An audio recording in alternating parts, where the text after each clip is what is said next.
The effects of radiation on material properties are often unwanted and in some cases can be disastrous if unaccounted for. In order to understand how radiation affects materials, it is first important to understand what radiation is. Typically, when we talk about radiation, we are talking about ionizing radiation. This is opposed to non-ionizing radiation, which doesn't tend to affect materials. Ionizing radiation can also be broken down into two groups.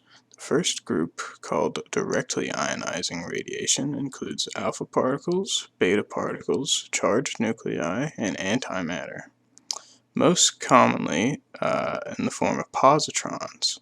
Directly ionizing radiation, as the name implies, directly causes an ionization event when interacting with an atom.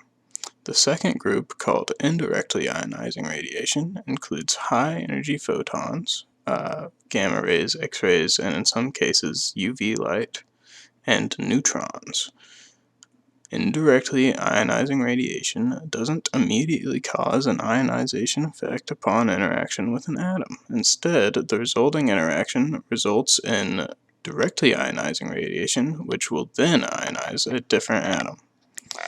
So now, if we think about incoming ionizing radiation with some kinetic energy interacting with a material, it seems kind of obvious that it would interact with an atom of the material, making that atom ionize and giving it kinetic energy.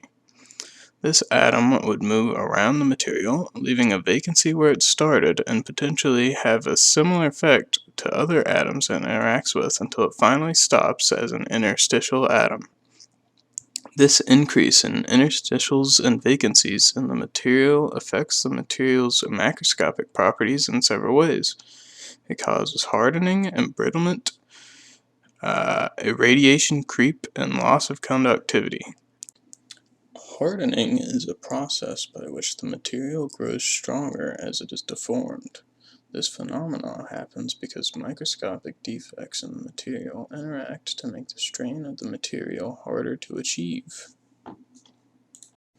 Radiation embrittlement, also known as neutron embrittlement, is a phenomenon more commonly observed in reactors and nuclear plants as materials are constantly exposed to a steady amount of radiation. When neutrons irradiate metal, voids are created in the material, which is known as void swelling. The embrittlement is also more likely to cause a brittle fracture where the material shatters along preferred planes or sites in the material.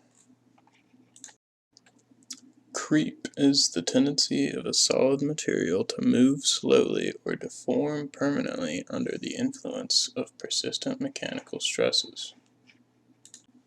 Conductivity is a fundamental property of a material that quantifies how strongly it resists electric current. Given these effects, it is important to design any structure that would be subjected to radiation with suitable materials. You can imagine how bad it would be if the structure surrounding a nuclear power plant were to fracture and break apart.